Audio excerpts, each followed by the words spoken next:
नमस्कार, स्वागत बा आप सभी दर्शक लोगन के। तई खबर बा भोजपुरी के जुबली स्टार दिनेश लाल यादव निरहुआ और अक्षराज सिंह जी के बारे में। जी हाँ, आप लोगन की जानकारी दे दी कि अक्षराज सिंह जी और निरहुआ जी अपन एगो नया फिल्म की शूटिंग शुरू कर दिले बड़े। जोना फिल्म के नाम बा सबका बाप अंगूठा छाप। जी हाँ, सबका बाप अंगूठा छाप। फिल्म के कहानी के बारे में तो कुछ भी आउट ना कल गल बा, लेकिन ई बतावल जा रहल बा, ई फोटो से पता चल रहा बा कि जौन ई फिल्म बा हे में आप लोगन के निरहुआ जी एगो अनपढ़ आदमी के रूप में नजर आई हैं, जो कि सबके चरा देवेले। जी हाँ, वही चलते एकर नाम रखल गईल बा सबका बाप अंगूठा छाप। मतलब कि एगो अनपढ़ आदमी भी कितना होशियार होला, कितनो पढ़ल लिखल आदमी के बेवकूफ़ बना सकेला, वो चीज़ में आप लोगन के देखे के मिली।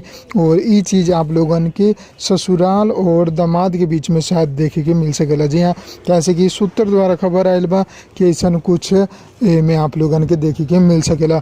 बात करी फिल्म के डायरेक्टर के तो बड़े पराग पाटिल जी। फिल्म की शूटिंग हो रहा बा उत्तर प्रदेश के बांका शहर में। जी हाँ, बांका जिला बा, वहाँ पर एक शूटिंग हो रहा बा। और कुछ फोटो आयल बा जो कि आप लोग सामने स्क्रीन पर देखे लेनी। और भी एक से मिलल जितना अपडेट आई आप लोगन खातिर हम लेके आते रह।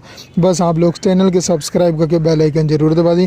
फिलहाल खातिर इतना ही, मिलम अगला वीडियो में। जय भोजपुरी, प्रणाम। ओके